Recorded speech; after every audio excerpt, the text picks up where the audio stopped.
PPSC शफाफियत और merit के मेयार को कैसे यकीनी बनाता है और इदारे में आलमी सतह की कौन सी गेम चेंजर इस्लाहत की जा रही हैं, इन्हीं पहलुओं पर बात कर लेते हैं। हमारे साथ आज मौजूद हैं पंजाब पब्लिक सर्विस कमीशन के मेंबर हबीबुर रहमान गिलानी साहब। हबीब साहब, आपको खुश आमदीद कहते हैं प्रोग्राम में। सर सबसे पहले हमें बताइएगा कि पंजाब पब्लिक सर्विस कमीशन के तहत कौन कौन से इम्तहानात हैं जो कि लिए जाते हैं, उसमें फिर ट्रांसपेरेंसी मेरिट को किस तरह इंश्योर किया जाता है?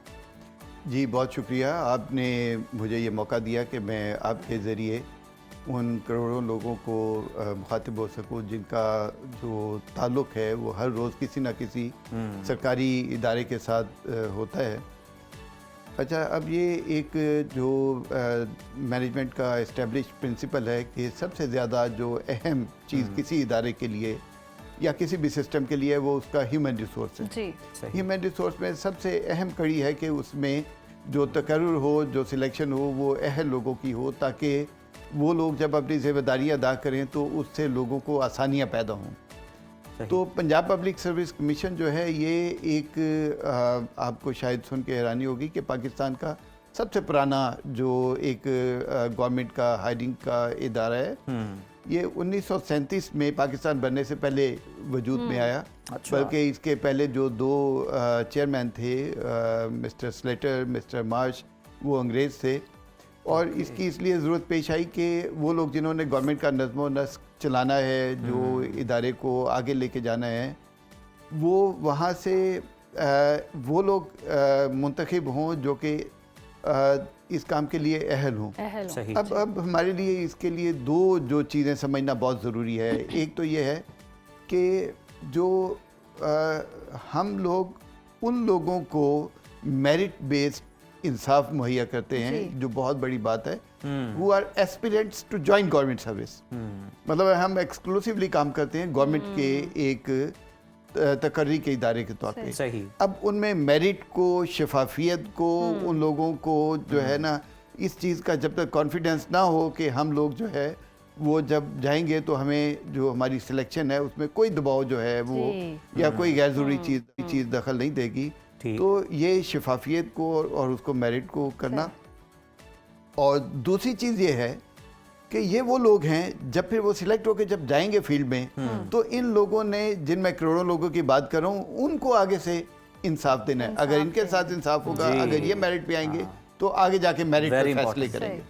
वो एतमाद अगर इनमें होगा तो ही आगे वो बात जी बिल्कुल, ये तो सबसे बुनियादी जो हमें हाँ, कैरेक्टरिस्टिक चाहिए इन लोगों में। हबीब साहब, ये तो बहुत ही ज़बरदस्त बात है कि शफाफियत का इतना ख्याल रखा जा रहा है। काबिल और मेहनती अफसरान जो होते हैं वो यकीनन एक रीढ़ की हड्डी की हैसियत रखते हैं। तो काबिल अफसरान का इंतखाब, ये अमल किस तरह से होता है?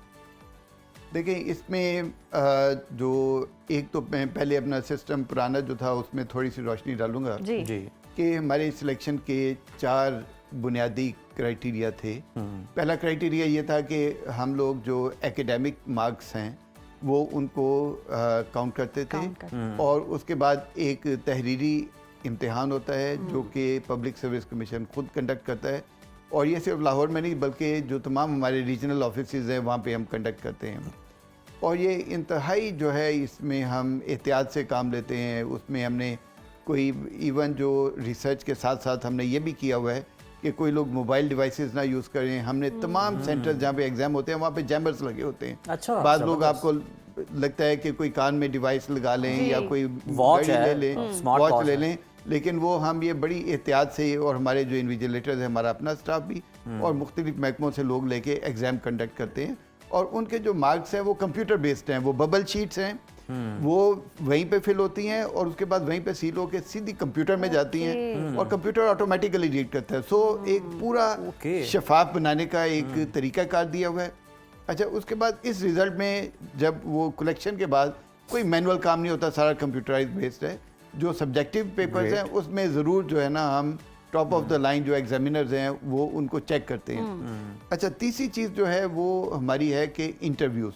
अच्छा, इंटरव्यूज़ जो है ना, ये इसके ऊपर मैं बाद में आपको बताऊंगा कि इंटरव्यू का तरीका आपके लिए ये समझना बहुत ही इम्पॉर्टेंट है। तो लेकिन उससे पहले मैं क्योंकि कंपोनेंट की बात कर रहा हूँ, तो चौथा जो हिस्सा है वो है कुछ एग्ज़ाम्स के लिए जहाँ पे हमें ये चाहिए कि वो लोग इमोशनली स्टेबल हों, उनका EQ अच्छा हो, उनके लिए उन पोस्टों के लिए जैसे प्रोविंशियल मैनेजमेंट सर्विसेज हैं या पुलिस की सर्विसेज हैं, उनके लिए उनके साइकोलॉजिकल रिव्यू भी करते हैं। सही। तो इन 4 चीज़ों की बेस के ऊपर एक इनका मेरिट बनता है और उस मेरिट में हर चीज़ इंडिविजुअल जो है ना उसके काउंट होती थी। ये हमारा एग्जिस्टिंग सिस्टम था। लेकिन अब हमने एक हमारी जो है एक बहुत बड़ा चैलेंज था कि क्योंकि अब कॉम्प्लेक्सिटी एजुकेशन सिस्टम की बढ़ गई है, उसमें कुछ लोग जो है ना वो गवर्नमेंट के इदारों से पढ़ते हैं जी। कुछ एनुअल सिस्टम में पढ़ते हैं, कुछ सेमेस्टर सिस्टम में पढ़ते हैं, कुछ प्राइवेट में हैं, कोई बाहर से पढ़ के आते हैं। तो उसमें एक यूनिफॉर्मिटी नहीं थी। तो हमने उसको कंपनसेट करने के लिए एकेडमिक मार्क्स को कमीशन ने बड़ी रिसर्च के बाद ये फैसला किया है को उनको हम डू अवे कर दें और हम बाकी जो 3 कंपोनेंट रह गए हैं जो हम रिटर्न एग्जामिनेशन, इंटरव्यू और जहाँ ज़रूरी हो साइकोलॉजिकल, इन 3 की बेस पे एक इंटरव्यू वो जो मेरिट उनका बन जाता है और उसमें जो मेरिट है वो ऑटोमेटिकली हमारी वेबसाइट पे उसी वक्त अनाउंस हो जाता है। हर बंदे को उसके डिटेल मार्क्स मिल जाते हैं, वो खुद चेक कर सकता है, कोई उसमें इबाम नहीं होता। अच्छा सर, ये बताइएगा कि बहुत सारे लोग हैं वो रिटर्न में तो निकल के आ जाते हैं, मतलब उनका किसी का कोई आप कह लें कि बहुत ज़्यादा किताबी कीड़ा है या कोई किसी भी तरह से है, लेकिन इंटरव्यू का जो मरहला आता है वो बड़ा इंपॉर्टेंट है। एनालिटिकल अप्रोच देखी जाती है, साइकोलॉजिकली देखा जाता है, इवन बैठने का अंदाज देखा जाता है, बात करने का तरीका देखा जाता है। तो ये बड़ा सर इंपॉर्टेंट है। इसको किस तरह से इंश्योर किया जाता है, इस पर किस तरह से उम्मीदवार को परखा जाता है ताकि कल को जब ये फील्ड में जाए तो लोगों के लिए आसानी का बायस बने ना कि मुश्किल का? लेकिन सबसे पहले तो जो आपने मुझे खुशी हुई है ये देख के कि आपने जो बहुत सारी चीज़ें हम कैंडिडेट में देखते हैं जी, वो आपको पहले से उसका अंदाज़ा है। Thank you. तो इंटरव्यू प्रोसेस के लिए सबसे पहली बात तो ये है कि जो इंटरव्यू लेने वाले लोग हैं वो इस काबिल हों कि इन सब चीज़ों को मद्देनज़र रख सकें।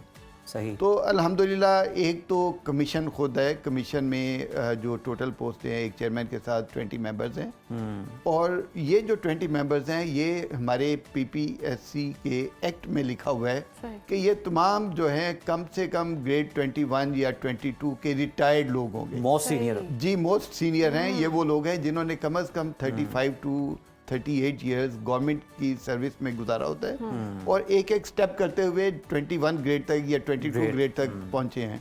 मुझे खुद याद है मैंने जब 1988 में जब गवर्नमेंट सर्विस शुरू की और सीएसएस किया तो उसके बाद मैं एक एक स्टेप ग्रेड 18, 19, 20, 21, 22 में एक ये बड़ा तवील मरहला होता है और उसमें सबसे इम्पोर्टेंट बात होती है कि हमें ये पता होता है कि भाई गवर्नमेंट सर्विस में क्या चीज़ें रिक्वायर्ड हैं। उन लोगों में एम्पैथी होनी चाहिए, उन लोगों में क्वालिटीज़ होनी चाहिए, क्विक प्रोसेसिंग होनी चाहिए, फ्लेक्सिबिलिटी होनी चाहिए। तो सबसे पहले तो ये है। अच्छा, अब ये जो उसके साथ दूसरा जो है ये सिर्फ एक मेंबर जो है क्योंकि ये इंडिविजुअल एक ह्यूमन फैक्टर है कि वो जब असेस करेगा उसमें हो सकता है कि उसके कोई असेसमेंट में कोई कमी बेशी हो। तो हमारे यहाँ ऐसा नहीं है और फिर बहुत सारी पोस्टें ऐसी हैं जो टेक्निकल होती हैं। आपको शायद ये पता हो कि ग्रेड 16 एंड अबव की तमाम पोस्टें जो गवर्नमेंट में आनी हैं वो पब्लिक सर्विस कमीशन के थ्रू आनी है, स्वाय प्रोजेक्ट पोस्टों के या कुछ ऐसी जो स्पेशलाइज पोस्ट है, तमाम की तमाम ये कानून है कि ग्रेड 16 एंड अबव तो सब लोग जो है ना वो पब्लिक सर्विस कमीशन के थ्रू आएंगे। ठीक है।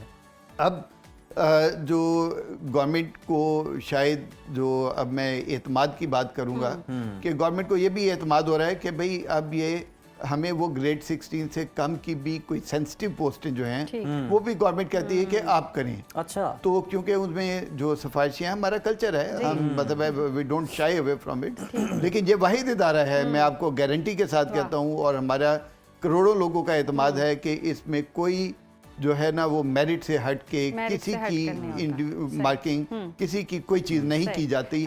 और इसको जितने ट्रांसपेरेंसी के नेशनल, प्रोविंशियल, इंटरनेशनल इदारे हैं आप किसी की भी रिपोर्ट चेक कर लें, ये वो इदारा है बिल्कुल आलमी मेयार पे पूरा होता है। बिल्कुल आलमी मेयार पे we are proud of it कि जी ये इंटरनेशनल मेयार पे। किस ग्रेड से लेकर मिनिमम और मैक्सिमम किस ग्रेड तक के इम्तिहानात आप लोग लेते हैं और इदारे में सर अब आप कौन सी गेम चेंजर इस्लाहात जो हैं वो कर रहे हैं, कौन सी रिफॉर्म्स आप कर रहे हैं? सब्जेक्टिव पे ज़्यादा फोकस है, ऑब्जेक्टिव पे, या ये फिर एग्जाम वाइज जो है वो वेरी करता है?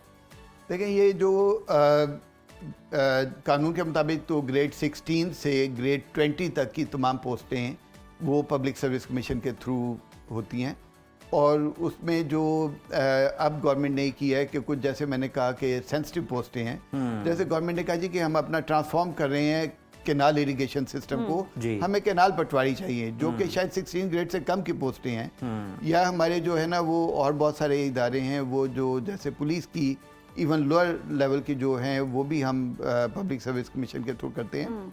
इसमें 16 to 20 और जमा वो जो गवर्नमेंट बाय नोटिफिकेशन वो हमें कहती कि ये भी आप करें। और इसमें जो इंटरेस्टिंग बात है जो सबसे अहम है कि जो मार्क्स हैं इंटरव्यू के, आपने पहले भी जी अपने एक सवाल में तज़किरा किया जी, वो मेंबर नहीं लगाता सिर्फ, मतलब अच्छा। है एक उसके लिए ग्रेड 16 एंड 17 के लिए कम से कम एक ऐसा एक्सपर्ट जो कि हम या गवर्नमेंट के या प्राइवेट सेक्टर से जिसको अपने नॉलेज पे जिसको प्रोफेशन में पूरा उसको अबूर होता है, वो जो है ना हमें हमारे साथ एक वो होता है और एक डिपार्टमेंट का रिप्रेजेंटेटिव। ये तीन लोग अपने अपने इंडिपेंडेंट मार्किंग करते हैं। जो टेक्निकल नॉलेज है उसका कि फॉर एग्जांपल अगर कोई डॉक्टर है या इंजीनियर है तो क्या वो अच्छे तरीके से पेशेंट्स को हैंडल कर लेगा या अच्छे तरीके से बिल्डिंग डिज़ाइन कर लेगा, वो प्रोफेशनल देखता है। प्रोफेशनल किसी के जो है ना वो मातहत नहीं होते, वो हम प्राइवेट सेक्टर से या गवर्नमेंट से बुलाते हैं। इंटरव्यू भी यकीनन बहुत ज़्यादा इंपॉर्टेंट होता है और रिटन एग्जाम भी, दोनों ही बहुत इंपॉर्टेंट है, लेकिन अब फोकस किया जा रहा है कि तहरीरी इम्तिहान पर ज़्यादा फोकस बढ़ाए, इसकी क्या वजह है? जैसे मैंने पहले आपको बताया कि जो पहले 4 चीज़ें थी जिसमें एक एकेडमिक मार्क्स जो थे वो शामिल थे, लेकिन इसमें बहुत सारी प्रॉब्लम्स आ रही थी। जैसे मैंने बताया कि सेमेस्टर सिस्टम में मार्क्स ज़्यादा थे, रेगुलर वालों के कम थे। जो पाकिस्तान में लोग क्वालिफाई करते हैं उनके मार्क्स कम होते हैं, जो बाहर की यूनिवर्सिटियों से पढ़ते हैं उनके मार्क्स ज़्यादा होते हैं। जो लोग पहले, अब जिस ज़माने में हमने तालीम हासिल की उस ज़माने में 60% फर्स्ट डिवीजन मार्क्स लेना बहुत बड़ी बात समझी जाती थी। अभी बच्चों के 95-98% मार्क्स आते हैं, तो एक डिस्क्रिमिनेशन है। ठीक। तो मैं ये आपको बता दूं, 0 डिस्क्रिमिनेशन की पॉलिसी है हमारी। तो इसमें हम किसी भी बेस पे डिस्क्रिमिनेट नहीं करना चाहते। तो हमने कहा कि जो रिटन एग्जाम और जो वाइवा है या जो इनका जो इंटरव्यू है जी, ये 2 आपके लेवल्स हैं। ये बिल्कुल हम उनको लेवल प्लेइंग ग्राउंड प्रोवाइड कर रहे हैं। अच्छा, अब जो मैंने इंटरव्यू की बात की थी ना, अब इंटरव्यू में सब लोग उसी वक्त अपने मार्क्स लिख के उसको फिर तीनों को मार्क्स को इकट्ठा करके जो मेंबर है उसको सील करके उसी वक्त एक सील्ड एनवेलप में बना के और वो एग्जामिनेशन ब्रांच में शामिल कर देते हैं। और बच्चे मैं आपको इंटरेस्टिंग बताऊं जी, हम सुबह 9:30 बजे या 10 बजे जो भी टाइम होता है इंटरव्यू शुरू करते हैं। हमें आज नहीं पता होता कि हमने आज किन लोगों के इंटरव्यू करने हैं। तो वन ऑफ द 15 और 16 जो मेंबर्स हैं, हो सकता है कि आपको ये जो कोई शायद अंदाज़ा हो कि मेरा इंटरव्यू मिस्टर A-B-C के पास जाएगा, लेकिन जब आप वहाँ पे जाएंगे तो जब मेंबर्स को नहीं पता तो कैंडिडेट को भी नहीं पता होगा। तो लिहाजा इस तरीके से हमने जो तमाम इन्फ्लुएंस का या ताल्लुक का वो भी एलिमिनेट कर यानी हर स्टेप पे जो आपकी ट्रांसपेरेंसी है उसको बड़ा मेक श्योर किया गया है कि 100% वो कॉम्प्रोमाइज। Sir, lastly compromise। हज़ारों एस्पिरेंट्स आपको देख रहे हैं जो अपेयर होना चाहते हैं मुख्तलिफ सीटों के लिए।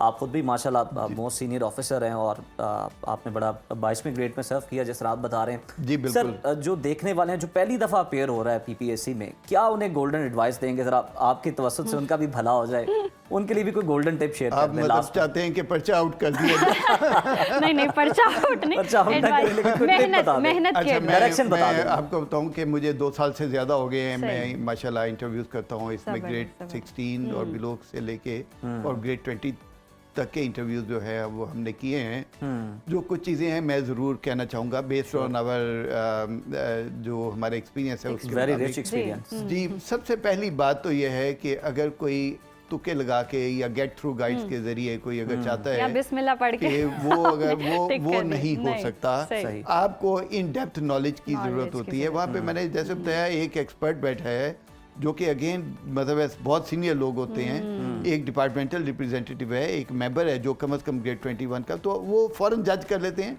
कि आपको क्या आता है क्या नहीं आता। तो इन डेप्थ स्टडी ज़रूर करें। नंबर 2, रिसर्च ज़रूर करें अपने सब्जेक्ट पे। नंबर 3 बहुत अहम बात है कि अपने सब्जेक्ट के मुताबिक जो डाटा है उसको ज़रूर स्टडी करें।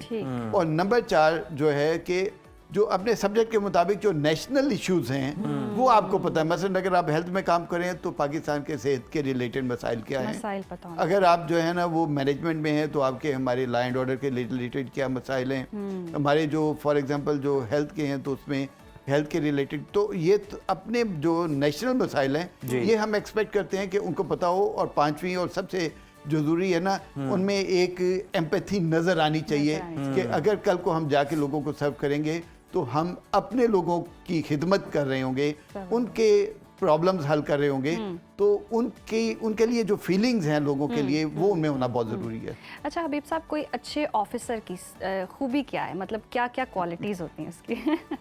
जी, सबसे पहली तो उसमें ये खूबी है जो जिसके ऊपर हम बहुत ज़्यादा स्ट्रेस करते हैं, सबसे पहली खूबी कि वो अपने प्रोफेशन में उसको बहुत ज़्यादा महारत हो। ठीक। अगर ये नहीं है तो बाकी सब खूबियां जो हैं वो बेकार हैं। अगर मैं अच्छा डॉक्टर नहीं हूँ, अच्छी तशखीस नहीं कर सकता, अगर मैं अच्छा ऑपरेशन नहीं कर सकता, तो फिर बाकी चीज़ें जो है ना, जितनी भी मेरी नेचर अच्छी हो वो फ़ायदा नहीं। तो पहली चीज़ तो ये है। ठीक।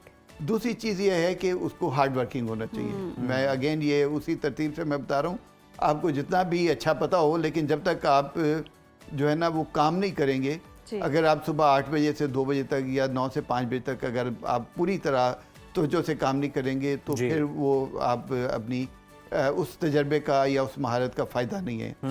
तीसरी चीज़ ये है कि आपको लोगों का एहसास होना चाहिए। मैं समझता हूँ कि ये एहसास एक ऐसी चीज़ है कि अगर वो हमें ना हो तो हमें जो है ना वो शायद हमारी तमाम तजर्बा काबिलियत जो है वो ख़त्म हो जाती है। हम लोग ये ज़रूर देखते हैं कि जो लोग अच्छे जो वहाँ पे काम करेंगे जाके, उनमें ये लोगों की प्रॉब्लम्स को, उनकी तकालीफ को वो उनका समझने का वो उनको तरीका आना चाहिए।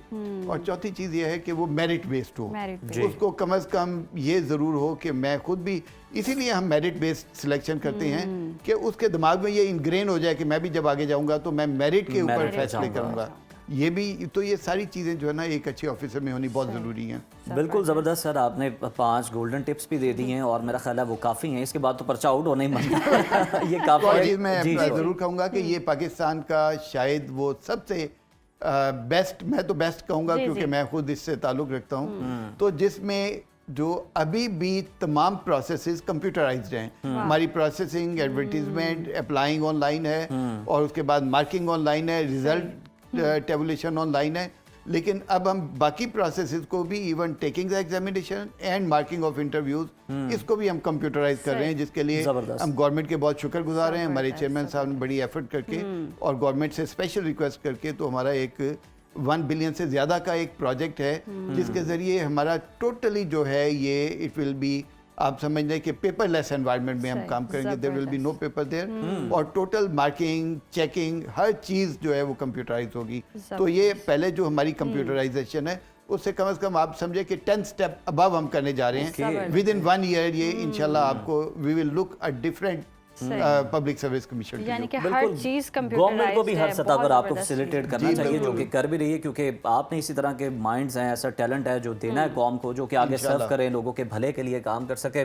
और सर बहुत शुक्रिया एक तो आपकी आमद का, और दूसरी तरफ अगर हम देखें तो जनाब हर मरहले पर शफाफियत है। एक तो तुक्के शुक्के आपने नहीं लगाने, वो पकड़े जाएंगे, वही कह रही हूं, जो बिस्मिल्लाह पढ़ के टिक लगाते हैं वो भी नहीं चलेगा। चीजें हैं या कोई और भी आप ऑब्जेक्टिव है या सब्जेक्टिव है, आपको इन डेप्थ नॉलेज जरूर होना चाहिए, आपकी रिसर्च होनी चाहिए। और ये आप छोड़ दें कि कोई आपको कहेगा कि जनाब वो जो आप रिटर्न कर लो, इंटरव्यू लेने वाले जो है ना वो मेरे जानने वाले हैं, आपको सरप्राइज मिलेगा कि वहाँ पे कौन सा पैनल है। आप किसी भी शोबे में है, किसी भी चीज़ से रिलेटेड आपको नॉलेज होना बहुत ज़रूरी है। जैसे कि सर ने भी कहा कि इन डेप्थ उसकी नॉलेज होगी तो ही आप बेहतर अंदाज में सर्व कर सकते हैं। आप कॉन्फिडेंट होंगे तो आगे आप कॉन्फिडेंस जो है वो बिल्ड भी कर सकेंगे लोगों में। तो अच्छा काम करें और लोगों में अच्छी चीज़ें बांटें, तकसीम करें और अपना हुनर जो है वो दिखाएं, काबिल बने।